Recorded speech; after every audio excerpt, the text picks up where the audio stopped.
Hey everyone, this is Jason Clemens, Doctor of Chiropractic at the Rock Health and Wellness Center, and this is Life with Jason Clemens, DC. We are live right here from the Rock Health and Wellness Center studios in Lubbock, Texas. Hang on. I think we're live. Let me see. I hope everybody can hear me on the radio tonight. Give me 1 second. I'm having a little sound issue for some reason. But I think we're going. You can send me a message. Anybody out there hears me, you can send me a message, 806-794-0400. I think we're going now. It's weird, you go away, you take one night off from the radio, and then you come back, and it's like a ghost comes in here in the middle of the night, messes with all your stuff.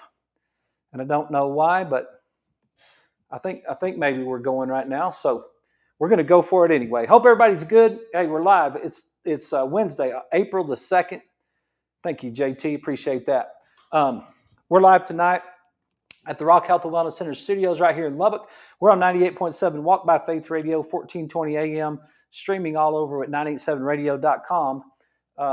We are also on social media at the Rock Health and Wellness Centers on Facebook. We're on X at Jason Clemens DC, and we're on at Health from the Rock on YouTube. We've got some new people that might be listening to the show tonight. Last night, I had a great opportunity. There we go. Had a great opportunity to go speak at the WISE group, and last night, Wisdom Inspired Senior Education over at Lake Ridge Chapel Memorial Center Service. I'll never know the name of that, but it's the funeral home across the street, and it's one of the coolest things that they do. They bring in speakers, and you guys have heard me talk about this before. They bring in speakers and of all kinds to talk to a group, and we had a good turnout last night. There was, 70, 80 people there, and so if you're a senior, I think that's what they call it, right? If you're a senior and you want a group to hang out with, it's the first and third Tuesdays of the month at 5:30, the WISE group over at Lake Ridge Memorial, right here on 82nd and Iola. They get together, and it's a good group. It's very social, which is the number one thing you can do for your brain, is to be social. So it's very social, and it's good information. They've got all kinds of different speakers. They do dances. They go to Stella's and have dinner. They do a lot of social things. It's really, really cool, And I'm very fortunate to be able to be with them.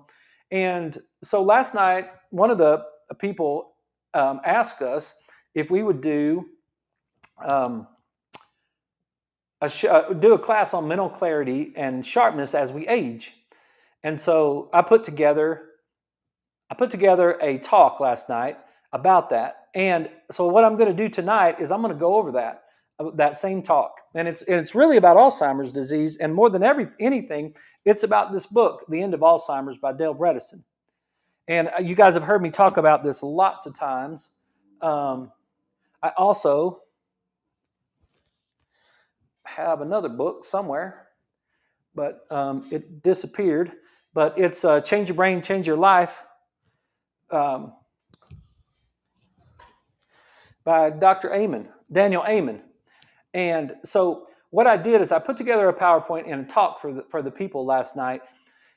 And it was basically over one thought in Dr. Amen's book. And it was about a couple of pages, basically one chapter in The End of Alzheimer's. And so that's what I want to do tonight, is I want to go over the PowerPoint, and I just want to redo it because I know some of them wanted to listen to the show, and so they wanted to kind of a recap of what we would, do it again because it was a little bit confusing.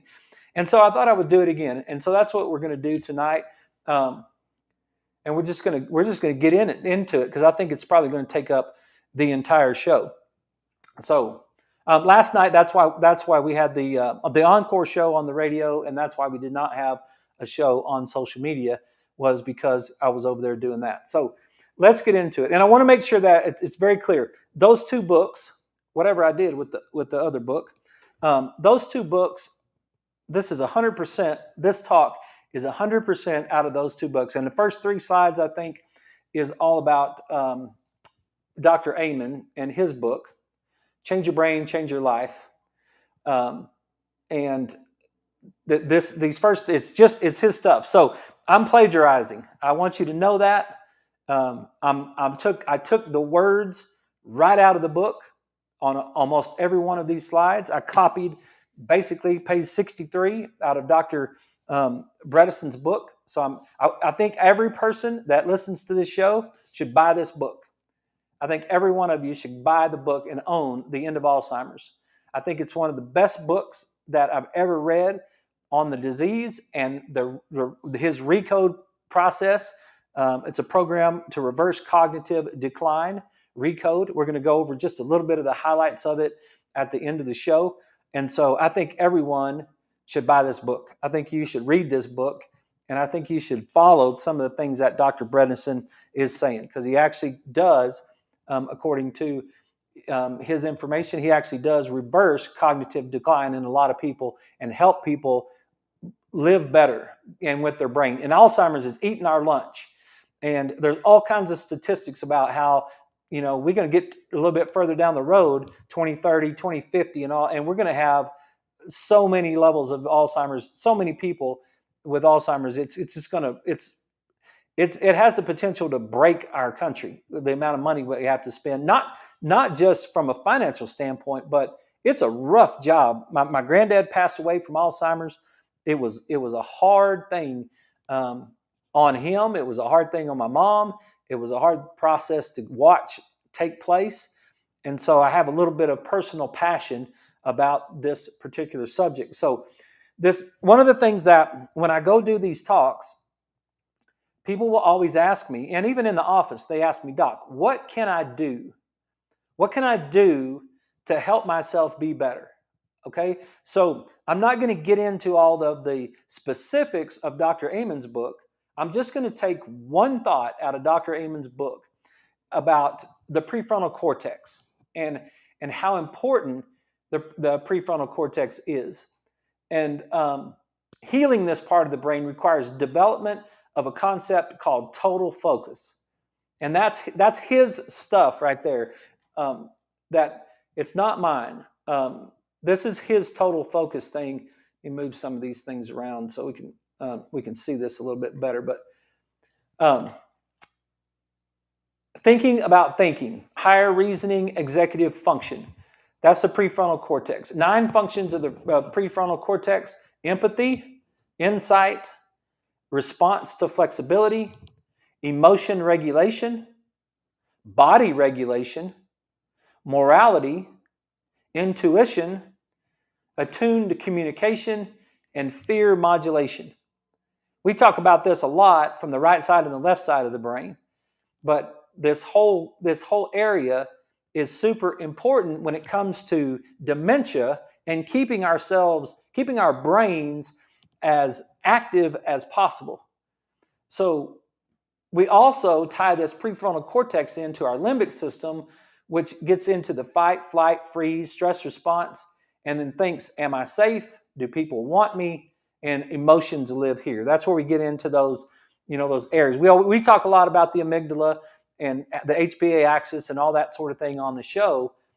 This is what Dr. Amen is talking about and his concept of total focus. And so what he says to do, and I highly recommend that you get the book as well. And listen to him. He's got clinics all over the United States. He's done thousands, if not hundreds and hundreds of thousands of brain scans on people. He is an expert on the brain and what's going on with the brain. So the prefrontal cortex, developing an ability to stay totally focused will help guide your thoughts and behavior and give you an auxiliary prefrontal cortex. So you want to develop the ability to stay totally focused. And it's so easy to get distracted these days, especially with social media. You can just get distracted and sit there, and it'd be an hour goes by, and all you've done is just looked at one post after another post, or one silly video after another silly video, and you've just lost your whole focus about the world that's going on around you. And I think we're all in that boat. And so what he recommends, he calls it the one-page miracle. And this is and it's goal setting. So he says, take one page, and he says, write out 4 things. Write out relationships, work, money, and myself. Write those 4 things. And then underneath relationships, you're going to write out spouse or lover, children, extended family and friends. Underneath work, you're going to write out current or future work goals, employer relationship. Now, if you're retired, then your current or future work goals may be the work that you're doing around your house, or the work that you're doing traveling, or the work that you're doing to see your grandkids, or something. Whatever it is that you're doing today, cleaning up the yard, working on your garden, that might be your work today, right? And your employer relationship, that might be the relationship you have with your kids or your grandkids, or the relationship you have while you're, going from one campground to the next campground, or whatever it is you're doing. The third one is money, and underneath money, you're going to write current and future financial goals. And underneath myself, you're going to write body, mind, spirit, and interest. And I know I'm going really fast, so you guys on the radio, if you want to go back, you can go to any of our social media channels and you can watch this later on. It'll be on there, so you can watch it. So next to each subheading, clearly write out what is important to you in that area. Write what you want, not what you don't want. Be positive and write in the first person. Keep a copy with you for several days so that you can work on it over time. This is a work in progress of what you're doing with this one-page miracle. So this is Dr. Amen. This is one thing in the book that Dr. Amen talks about. So again, I think it's a fabulous book. I think it's there's so much detail in the book of things that can help your brain. And we checked Amazon. Both of those books are available. You can get those books. You can purchase those books. They're not super expensive, and they're great books. So I highly recommend that you use the books and go through there and learn as much as you can. But this is just the one-page miracle. It's an activity that you can do to try to work on total focus. Okay? So that's what I've got for you for Dr. Amen's book. So the next one is The End of Alzheimer's. This is Dale Bredesen's book. And I've listened to, I don't know how many hours of Dr. Bredesen on YouTube talking about this. I've broken down this book. We did a book report. I think when we started this show back in September of 23, we started doing book reports shortly after that. And the End of Alzheimer's was the very first book I think we did a book report on. That's how important I think this book is. And you've heard me talk about it lots of times. So I highly recommend it. I highly recommend getting his book. I highly recommend learning his stuff. So I want to take just a few pages out of one chapter, and I want to talk about some things. And one of the ways that Dr. Bredesen writes, it really resonates with me, because you can kind of go as he's writing and you want to follow along with him, you can follow along, and it will he allows you, if you're a critical thinker, he allows you to reverse engineer this as he goes. Like he almost just starts begging the question.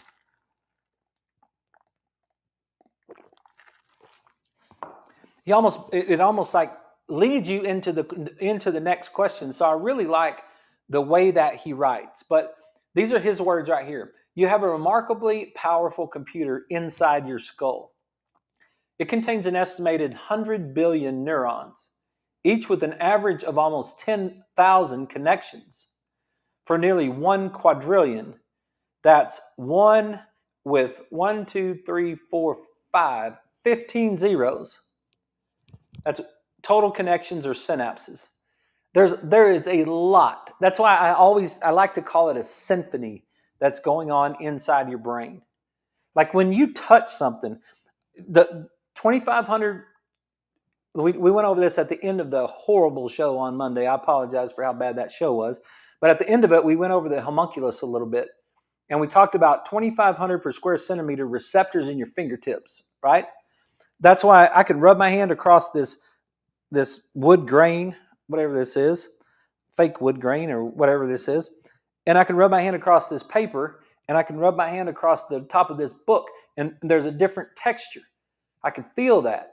And those receptors in my fingertips are firing into 100 billion neurons inside my brain.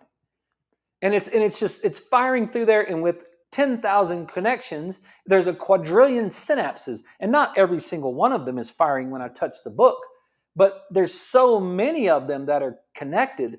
My emotional state, my the lighting of my eyes, the lighting of this room, the temperature in this room, all of those things are being processed. What I had for lunch, what I'm thinking about having for supper, like all of those things, when I touch that and it fires through there, they're all related. It's so amazing. It's just really amazing what is going on inside of our head. And Dr. Bredesen agrees with it. And I wrote this out, and I didn't want to summarize it last night when I was doing the talk, because it's just so well written. If I could read it as well as it's written, it'll be great. But just listen to these two paragraphs that I think these are on page 63 in his book. And it says this: every feeling, every thought, every memory, every decision, every perfectly executed arabesque, every creation, every scam ever perpetrated, every tender act, every act of terrorism, every sin, and every act of human kindness, all originated in these connections, which is how the brain cells communicate with one another.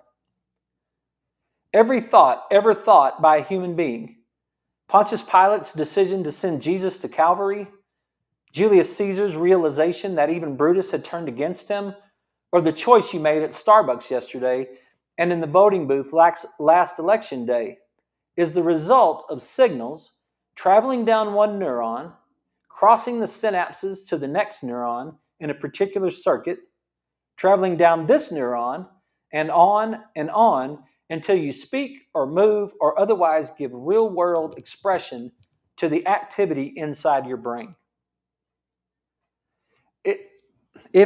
If you ever get to the point where you realize that your entire existence on this earth, every thought, every action, every movement, every word, everything that you do is firing through neurons in your brain. If you can get that concept, it will change the way that you will approach your life.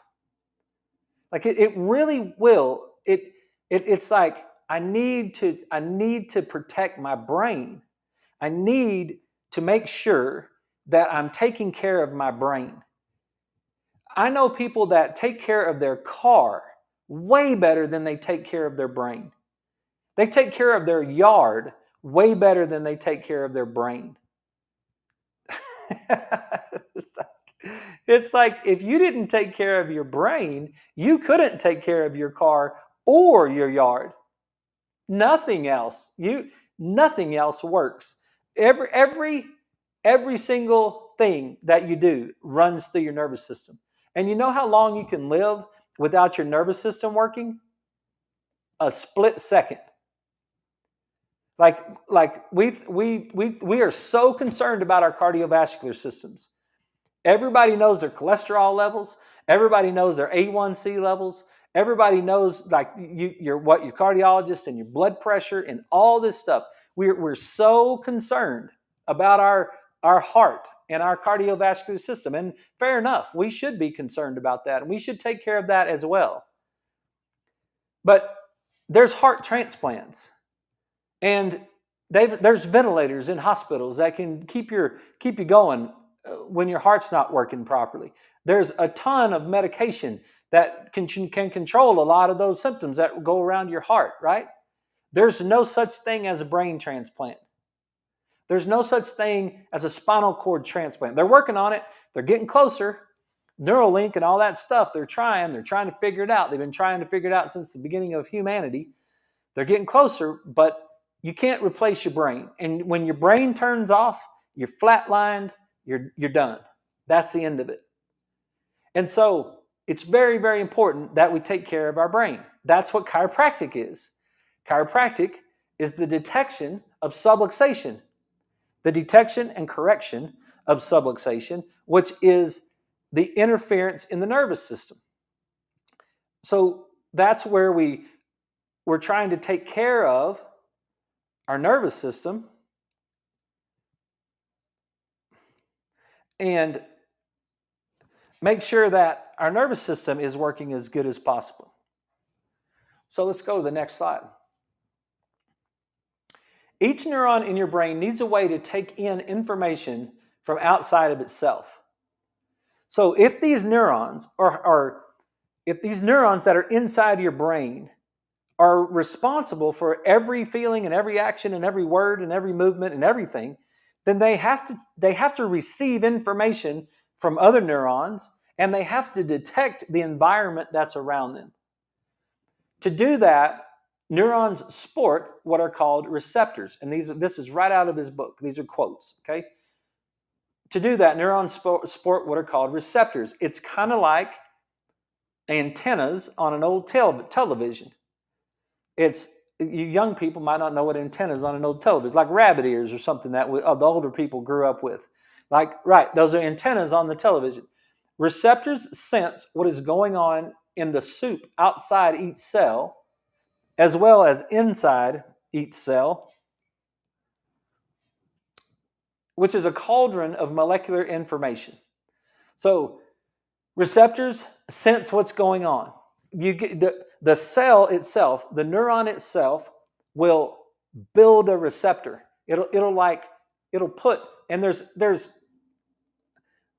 multiple hundreds of thousands of receptors on all of our cells, like all across the body.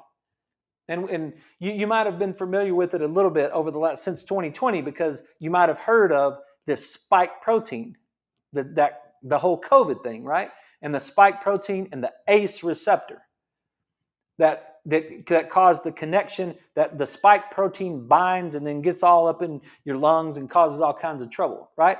That's what we were dealing with back during COVID. That spike protein still floating around in your body, and it's still causing trouble, right? Because it's binding to the receptors. So that's how those cells find out what's going on in the community, find out what's going on in the environment, is by using those receptors. There are receptors that detect thyroid hormone and others for vitamin D, still others for estradiol, for nerve growth factor, for dopamine, the neurotransmitter associated with expressing reward, right? We talk a lot about dopamine. There's receptors for that. You eat something that's got sugar in it, your neuropod cells in your gut send a signal to your brain feels good about that, you get dopamine. You get a chemical release that binds to a receptor that tells the nerve, this is great. Receptors sense molecules outside or inside, depending on which receptor, the cell. They grab a hold of them and instruct the cell to respond accordingly, initiating a series of biochemical reactions inside the cell. Each receptor does this billions of times a day. If they didn't, we would just be lifeless blobs. Okay, so what are we saying? You got a receptor on the cell. The receptor, something binds to the receptor, and now the receptor inside the cell tells the cell how it's supposed to react to the outside world. Does that make sense? That's why I am a huge fan of a believer in epigenetics. And let's see.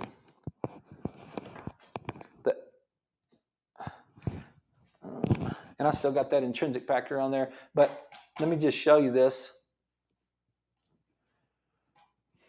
Let's talk about it, because I'm going to break down something that's going to be vitally important here in just a second. You got your cell. You've got your receptors. You've got your whatever thing, right? You can have your thyroid, or you can have your dopamine, or you can have your estradiol, or you can have whatever. And you're going to get this, let's say this thyroid, it comes around and it docks with the receptor. Now the receptor is going to tell inside the cell. It's going to make something happen inside the cell. Now there's going to be action inside the cell, and the cell is going to respond. And it's in all of our cells. Like we've got this receptor, something binds with the receptor, makes an action happen inside the cell does its thing. It responds to the external environment. It's responding to that. Okay? So we're up against a break. We'll take the break, and then we'll be right back.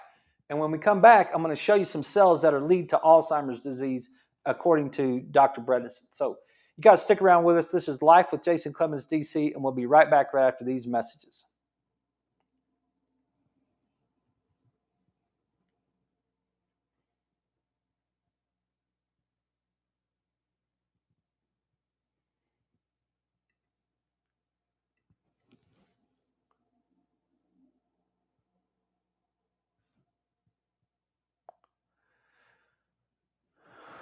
Okay, give me 1 second. I got to get a drink.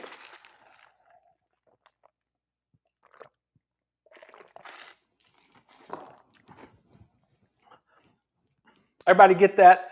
You get those cell receptors? Let me see what we got a comment. Hey, Lewis, I hope everything's going good with you tonight. Thanks for the comment. I haven't heard. I just got told right before I got on the show tonight that my man Ken Adams had another episode, and I think they announced it on the radio. So I haven't heard any of that, and I'm gonna have to see if I can get a hold of Ken tonight, see if everything is okay.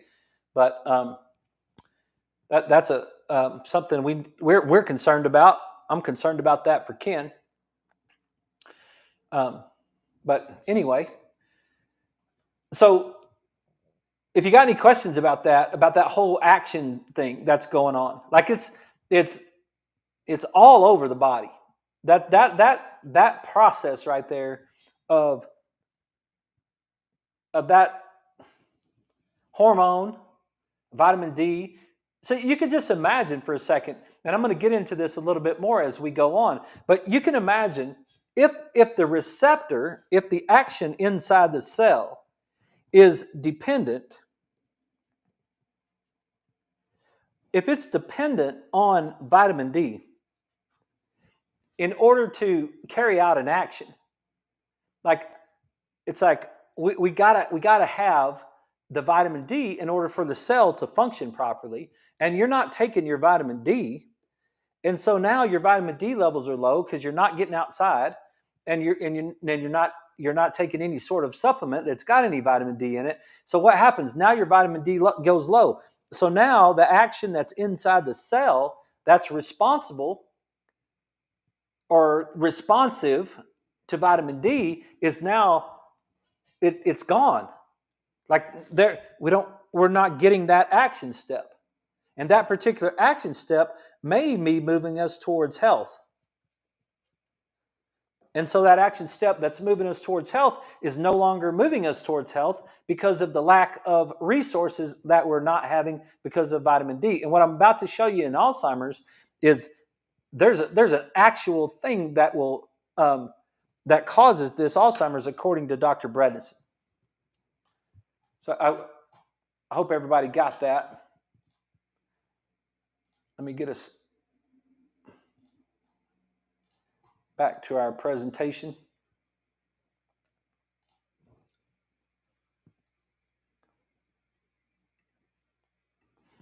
Okay, everybody, we're back. This is Life with Jason Clemens, DC, and we are working through the end of Alzheimer's tonight.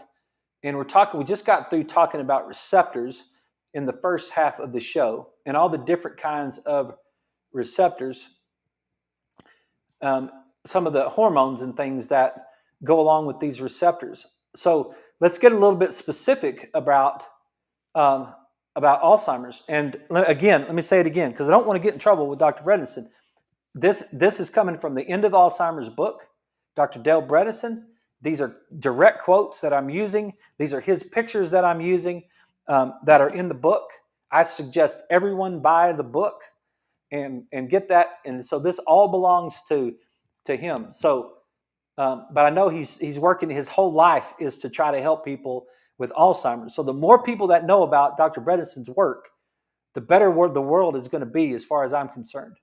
So I just want you to know that. And I think you should buy his book, if I've said that a half a dozen times now, right? Okay, here's what they did. They found a receptor in the basal forebrain most affected in Alzheimer's disease. So they were found Alzheimer's. They studied a bunch of patients with Alzheimer's, and they found the specific receptor inside this area of the brain that these were a bunch of bad cells or dead cells, and they had no idea what it was doing there. They thought it might have something to do with cell degeneration, which would make sense, because if you find a receptor in an area in Alzheimer's patients that the brains are degenerative, then you might make that step. You might say, okay, great. Here's a receptor in a degenerative area. Maybe the receptor has something to do with degeneration. It makes sense, except there was a paradox, because it binds to a ligand called neurotrophins, or ligands called neurotrophins, which support brain health, not death. So anything that's tropic means nutrition. So neuro means nerve. So you basically have something that brings nutrition, or is nutritious, or is nurturing to a nerve.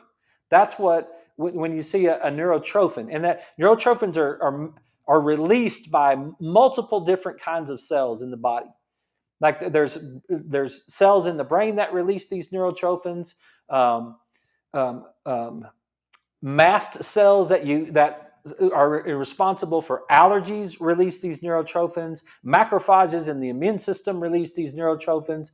So there's lots of different areas, because it's like a signal to the cell that helps the cell stay healthy, and it happens inside the brain and outside the brain and all over the place. But we're talking about some specific receptors in the brain that respond or that bind to these neurotrophins. So they did some experiments, and they found out when the receptors bound to neurotrophins, the cells lived. When the receptors did not bind to neurotrophins, the cells died. Now, this is really interesting information that Dr. Bredesen discovered. And I wrote that the lonely receptor caused the cell to die. You know, I said that being social is the number one thing you can do for your brain. Having social relationships. I even saw Dr. Hyman post it this last weekend. Social relationship, interaction with people is the very best thing you can do for your brain. Well, if you take that same concept down to this cellular level, the relationship between the neurotrophin and the receptor, the combination of that together, is what keeps that cell healthy. It needs the neurotrophin. It needs the binding. It needs the relationship of this particular molecule in order to keep the cell healthy.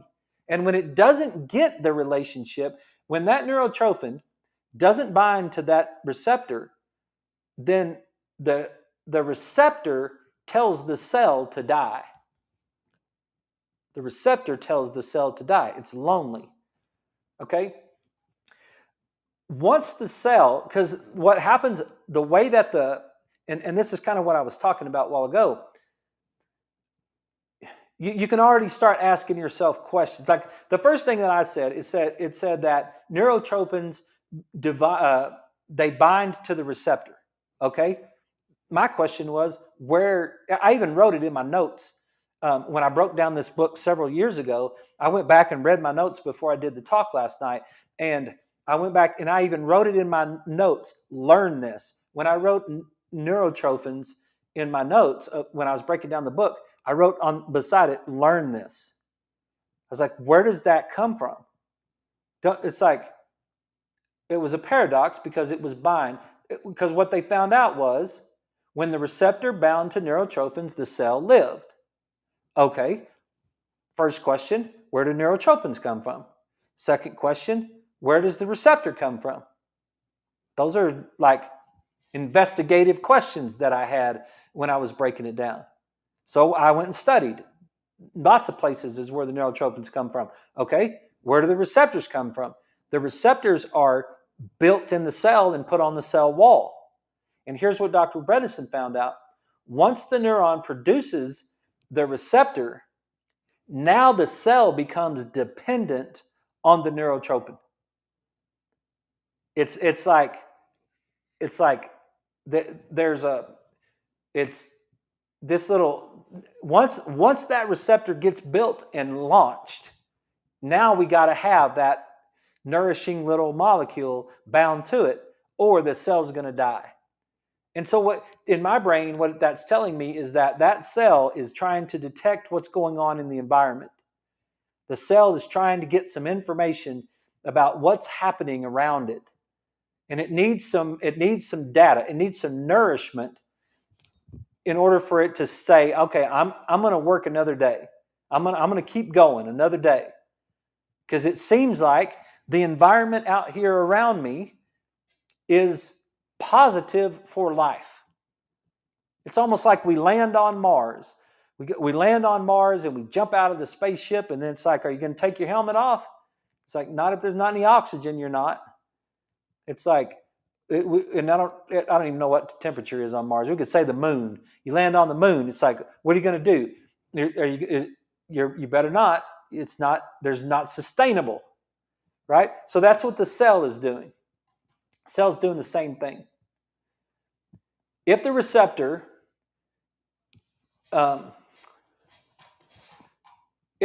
needs I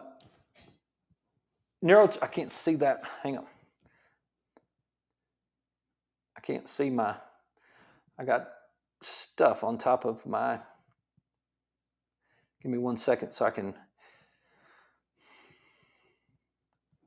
want to make sure I can read that properly.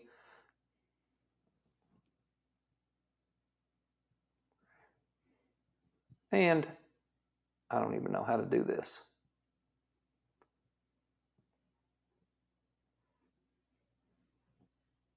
Hang on. If this receptor needs neurotrophins and without it the cell will die, could there be something blocking the neurotrophins from binding to the receptor? That was a question I had. And so it's like, all right, fine. I got to have this little molecule dock with this receptor. Could there be something, if I don't have it dock with the receptor, could there be something that's blocking the neurotrophins from binding to the receptor? Well, in Alzheimer's, this is exactly what happens. A molecule called amyloid beta, this comes from Dr. Bredesen, a molecule called amyloid beta accumulates in high concentrations in the brain, blocking the neurotrophins. So my question is, what causes this oversupply of amyloid beta?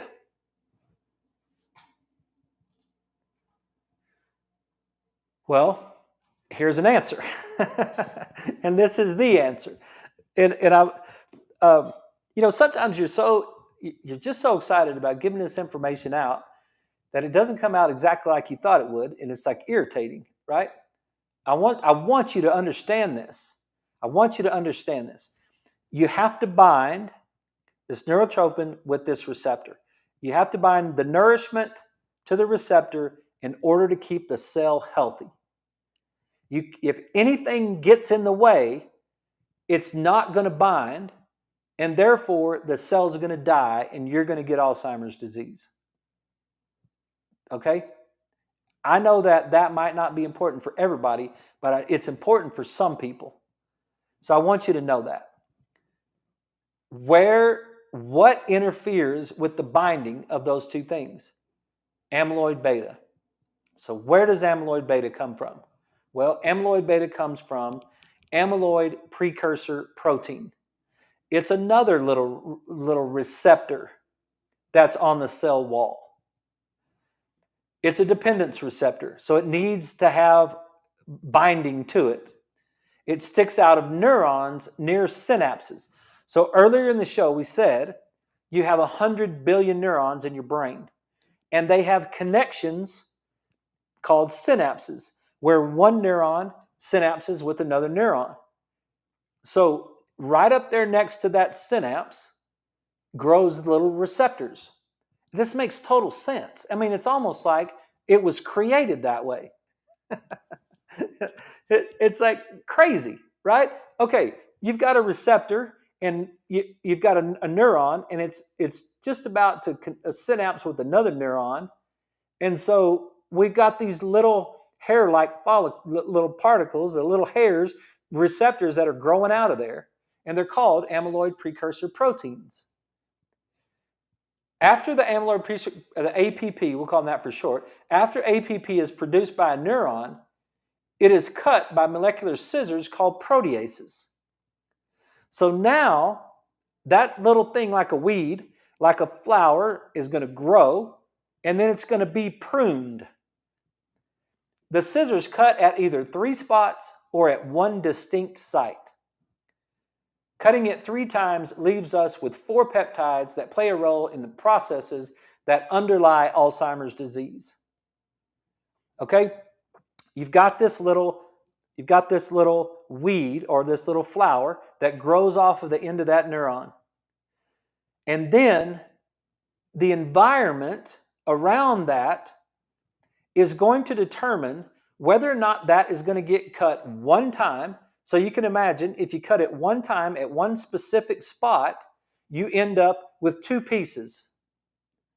If you cut that little flower in half or at one particular spot, you end up with 2 pieces. But if you cut it 3 times, you end up with 4 pieces. And the pieces have different actions. What he explains in the book is this. The pieces have different actions. So if you cut it at one specific spot, then the pieces are healthy for the neuron. They will clean up things around the neuron, and they will keep the neuron healthy. If you cut it at a different spot, if you cut it 3 times, then you're going to get the pieces that are cut are deadly. They're like, no, this is bad. We're going to have to cut this, and this is bad. So we don't want this. This neuron needs to die. Cutting it at one time leaves us with 2 peptides that maintain synaptic connections, nourishing the growth of the neurons, reach out and touch someone's finger and block neurons' suicide program. They are, in short, anti-Alzheimer's peptides. To reduce your risk of Alzheimer's disease, you have to minimize the production of the Alzheimer's causing quartet and to increase the production of the Alzheimer's protective duo. Does that make sense? I hope that makes sense. I hope it makes sense. Look, you got this little receptor, and what that receptor is doing is it's detecting what's going on around it. And it's either going to cut it once or it's going to cut it 3 times. And if it cuts it once, it keeps the cell healthy. If it cuts it 3 times, it kills the cell.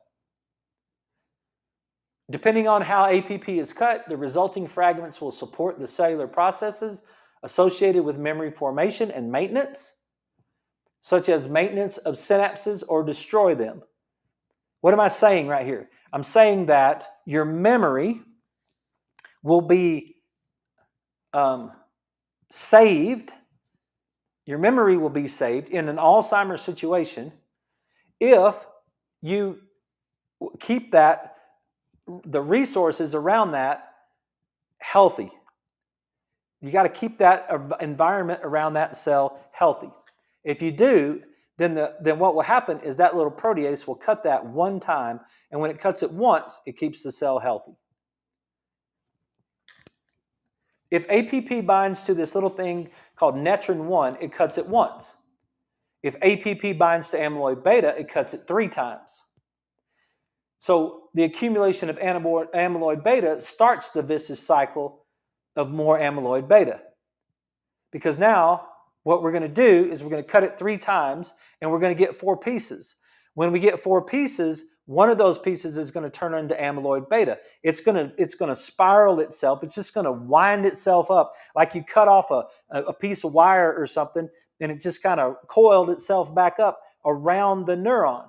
Around the receptor. So once you cut it, you got these 4 little pieces, and one of those, it just winds itself back up around the receptor. Let's see if I can draw it and see if it makes sense. So you got the cell. Really, you've got the neuron. And you're getting ready for the synapse. And you've got this little APP that's around it. You got these little detectors that's around that neuron right there. And so now what happens is those detectors, what they're doing is they're processing the environment that's around it. All of this environment that's around that neuron is getting detected by those little receptors. And the receptor is making a determination of whether or not it wants to live or die. It's making a determination of whether or not we should keep this neuron or we should get rid of this neuron. And the neuron is important because it has a lot to do with our memory and how we function. Right? It's like, okay, so then what happens? We come in here and we cut it 3 times. And so what happens is once it's cut 3 times, and don't forget, we've got our other receptor that are on the cell. We've got our the receptor we were talking about at the beginning that's on the cell. And so now what happens, if we cut it 3 times, it starts to ball up. One of those starts to ball up around it. And then you get this one cut 3 times. And then one of these little pieces starts to ball up around it. And then we get another little ball of that stuff. So what's happening? The amyloid beta is surrounding our other receptor that we were talking about a while ago. And so this other receptor that needs the neurotropin that's trying to bind, it can't bind any longer because the amyloid beta is surrounding the receptor. And so now that receptor, that dependence receptor right there, can't get the amyloid, neurotrophin can't get to that receptor because of all this amyloid beta that's around it, and so it doesn't bind, and the lonely receptor causes the cell death inside the neuron. Because it's like what it basically is doing, it's trying to determine, are there enough resources to keep this part of my brain working? That's what it's trying to do. What it's going to do, if you've ever lost someone for Alzheimer's, you've seen this happen before. I saw it happen with my granddad. What will happen is the brain will keep enough energy to run the heart. It'll keep enough energy to be able to walk for a while.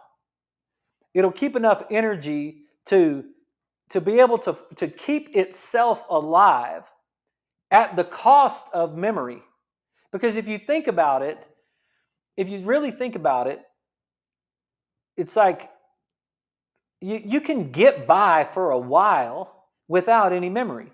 Like if you can't remember what you ate for breakfast, does it really matter as far as life or death is concerned today? Like if you really can't remember what your spouse's name is, or you can't remember the name of your children, or you can't remember any, like, does it really? Glenn Campbell was a great example. You guys, I've talked about Glenn Campbell before, right? So Glenn Campbell was the same way. It's like he didn't know his daughter was in his band. He didn't know what town he was in when he was playing his music. It didn't make any difference. It really, from a survival standpoint, what the brain has to do is it has to determine what is the most important thing that I need for today, and do I have enough resources in order to keep everything working? And if I don't have enough resources to keep everything working, I'm going to have to kill off some of these functions. And that's what's happening in this particular case with Alzheimer's disease. Is we've got this neuron dies because we can't get the neurotropin to bind with the receptor.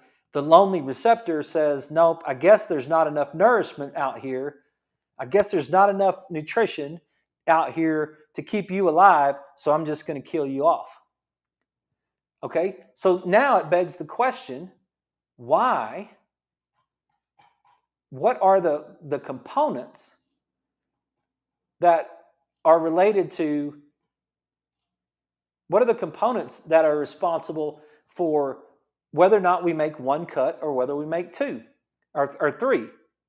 Well, what Dr. Bredesen says is that they've discovered in his work at the time that this was written about 36 different things that applies to, that tells this amyloid precursor protein whether or not to make one cut, or the proteases around it, whether or not to make one cut or three cuts. There's about 36 different things. That's why he says it's going to be very, very impossible to get a medication that fixes Alzheimer's disease. Because what you have to do is you have to get a medication that actually fixes 36 different problems. And he said that's really hard to do. And so now he gets into the specifics in his book, and that's not what I'm not going to go over it because I don't have time for all of the things in the book. But I mean, he gets into your hormones, and he gets into zinc, your B vitamins, your omega-3s, your genetics, like molds and toxins, all kinds of things. He gets into all of the things and breaks down all of the levels of things that you need in your body in order, like where should you have your homocysteine levels? Where should you have your A1C?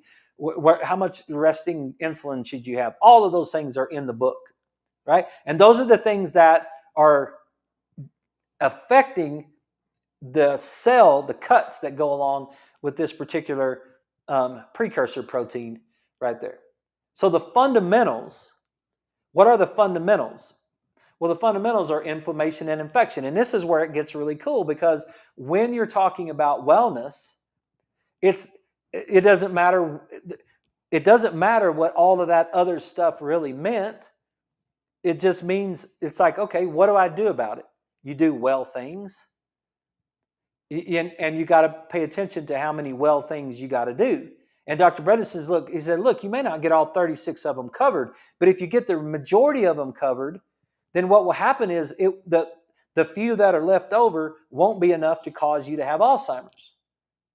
If you can get 28 of them covered or 25 of them covered and get the majority, those other few that are left over probably won't be that big of a deal for you.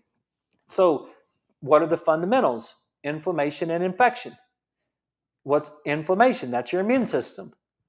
Infection, that's your immune system. We got to make sure that your immune system is functioning properly, not over functioning. We don't want high levels of inflammation. We don't want insulin resistance. We want to make sure that we control our sugar and control our insulin. Our hormones and supportive nutrient depletion, we got to watch out for that stuff. Toxic exposure, replacement and protection of lost or dysfunctional brain connections or synapses. So we need to build new synapses by keeping our brain functioning. And that's one of the things that Dr. Amen talked about in his total focus process. So those things all fit together. We want to identify potential threats, remove the threats, and help fend off the remaining threats. Okay? Loss of ability to adapt comes from chronic, multiple, unrelenting, and intense threats. The brain response matches these threats. And we've gone over this lots of times, right? We've gone over the 5 stages of the stress response: alarm, adapt, fatigue, illness, death. And this comes right out of his book. The loss of ability to adapt comes from chronic, multiple, unrelenting, intense threats. We just constantly do unhealthy things all the time. We just can't adapt to it. We can't adapt to an environment that's incongruent with our genetic code. We can't adapt to an environment that's incongruent. We'll try as hard as we can, but we'll get the alarm, we'll try to adapt, and when we can't adapt, we'll end up with getting sick. Then he gets into the recode, and we're out of time for tonight, so I'm going to pick this up tomorrow night, and we'll finish this off at the end of the at the beginning of the show tomorrow night, and we'll get into just the basics of the recode, the reversing cognitive decline. You can get it all from the book. We're not going to get into the details of it. That's what Dr. Bredesen does, but we'll at least get into the highlights of this at the end of the show tomorrow night. I wanted to put this on tape so you guys could see it. You could run it back. You could listen to it again. You could make some decisions that will help you. I hope you guys have a great night, and I will talk to you tomorrow.